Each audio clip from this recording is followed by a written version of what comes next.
Hello दोस्तों, स्वागत है आपका हमारे चैनल द पूजा शो में। तो दोस्तों, गंगा माई की बेटियां के आने वाले एपिसोड में एक ऐसा तूफान आने वाला है जो सिद्धू, स्नेहा और दुर्गावती की जिंदगी को पूरी तरह बदल कर रख देगा।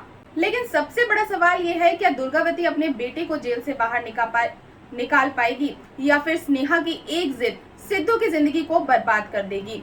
आज के एपिसोड की शुरुआत होती है पुलिस स्टेशन से, जहां दुर्गावती तेजी से पहुंचती है, लेकिन वहां जो नजारा वो देखती है उसे देखकर उसके पैरों तले जमीन खिसक जाती है। सिद्धू को पुलिस बेरहमी से पीट रही होती है। अपने बेटे को इस हालत में देखकर दुर्गावती का दिल टूट जाता है। अब तक दुर्गावती और सिद्धू के बीच चाहे कितनी भी दूरियां रही हो, लेकिन एक माँ अपने बेटे का दर्द सहन नहीं कर सकती। सिद्धू दर्द से कराह रहा होता है और दुर्गावती की आंखों में आंसू आ जाते हैं। वो तुरंत पुलिस वालों को रोकती है और सिद्धू को भरोसा दिलाती है कि वो उसे ज्यादा देर तक जेल में नहीं रहने देगी। लेकिन दूसरी तरफ गंगा को जैसे ही सिद्धू की गिरफ्तारी की खबर मिलती है, वो बुरी तरह परेशान हो जाती है। गंगा को डर सताने लगता है कि अब हालात और ज्यादा बिगड़ सकते हैं। वो स्नेहा से कहती है कि दुर्गावती पहले ही पंचायत में आने के लिए तैयार हो चुकी है, लेकिन अब सिद्धू की गिरफ्तारी के बाद सब कुछ बदल सकता है। मगर स्नेहा का गुस्सा अभी भी शांत नहीं हुआ है। स्नेहा साफ साफ कह देती है कि सिद्धू की गिरफ्तारी उसी ने करवाई है। वो किसी भी कीमत पर सिद्धू को माफ करने के मूड में नहीं है। उसके लिए सिद्धू ने जो भी किया वो सिर्फ एक गलती नहीं बल्कि एक धोखा था। जबरदस्ती शादी करना और सच छिपाना, इन सब की सजा सिद्धू को मिलनी ही चाहिए। इधर पुलिस स्टेशन में दुर्गावती पूरी ताकत लगाकर इंस्पेक्टर पर दबाव बनाती है। वो आदेश देती है कि सिद्धू को तुरंत रिहा किया जाए, लेकिन इस बार मामला पहले जैसा नहीं है। इंस्पेक्टर दो टूक जवाब देता है कि कानून सबके लिए बराबर है और इतनी आसानी से सिद्धू को छोड़ा नहीं जा सकता। ये सुनकर दुर्गावती के चेहरे का रंग उठ जाता है। पहली बार उसे एहसास होता है कि उसकी ताकत और रसूख इस मामले में काम नहीं आने वाले हैं। और तभी कहानी में होती है तेज की एंट्री।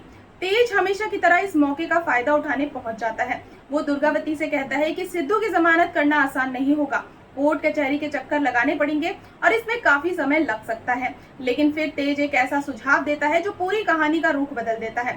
तेज कहता है कि अगर स्नेहा अपनी शिकायत वापस ले ले तो सिद्धू बहुत जल्द जेल से बाहर आ सकता है। बस यही सुनकर दुर्गावती सोच में पड़ जाती है। अब उसके सामने सबसे बड़ी चुनौती खड़ी हो चुकी है। क्या वो अपने बेटे को बचाने के लिए स्नेहा के सामने हाथ जोड़ने को तैयार होगी? क्या वो अपनी सारी नफरत और अहंकार भुलाकर उस लड़की से मदद मांगेगी जिसे वो कभी अपनी बहू मानने तक को तैयार नहीं थी? या फिर उसका घमंड सिद्धू की मुश्किलें और बढ़ा देगा? उधर स्नेहा के सामने भी एक बड़ा फैसला आने वाला है। क्या वो सिद्धू की हालत देखकर पिघल जाएगी, जेल में हो रही उसकी तकलीफ स्नेहा का दिल बदल देगी, या फिर वो अपने फैसले पर अड़िग रहेगी और सिद्धू को अपने कर्मों की सजा भुगतने देगी? सबसे दिलचस्प बात यह है दोस्तों कि जिस स्नेहा को दुर्गावती हमेशा अपने परिवार से दूर रखना चाहती थी, आज वही स्नेहा सिद्धू की आजादी की चाबी बन चुकी है। और दूसरी तरफ तेज इस पूरे मामले का फायदा उठाकर दोनों परिवारों के बीच दरार और गहरी करने की तैयारी कर रहा है। तो दोस्तों, क्या दुर्गावती झुकेगी?